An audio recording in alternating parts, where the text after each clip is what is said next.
ko'rsatgan.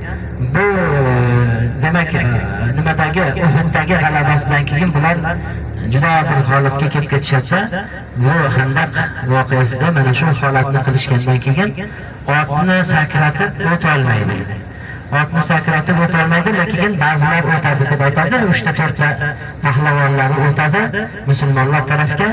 Shunda bir hozir nomi esimga kelmayapti, bir aniq bo'ladi mushriklar tarafda. Buni kuragi yerga tegmagan mohir jangchi bo'ladi. Birortasi buni yenga olmagan bo'ladi ochiq jangda. Shu sakratib o'tadi bu otini.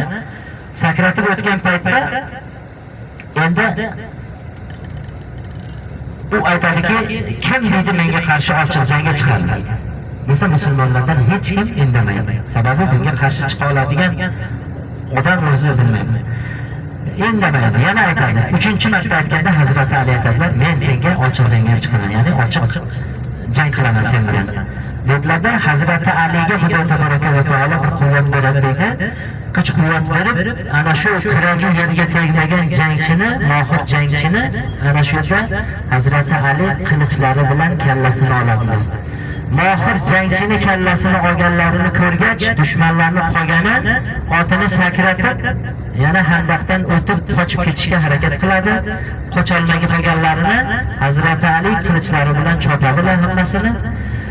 Ana shu holatda davom etadi. Bular 15-20 kun bu yerda turib qolgach, Handaqni bosib o'tolmagandan keyin bularning ulovlarini yem hashar Xudo tabaraka va taoloning qahri bilan deydi, havo sovuq ketadi, sovuq bir havo keladi, bulutlik, yem hasharlarini uchirib ketadi bularni. Ana undan keyin Abu Sufyon tezda dedi, bu yerdan ketmasang bo'lmaydi deb qo'shinni olib Makkaga yana qaytib ketishadi. Ana shu keyin Hijriy 4-yilda Xudo tabaraka va taolo shu Handaq jangidan keyin Makkani fath qilib beradi musulmonlarga. Bu musulmonlarga va payg'ambarimiz alayhissalatu vassalomga bo'lgan eng katta yutuq edi. Xudo tabaraka va taoloni bandalariga, sizu biz ummatga qilgan ikromi edi. Inshaalloh Uhudga oz qoldi. Uhudda inshaalloh shu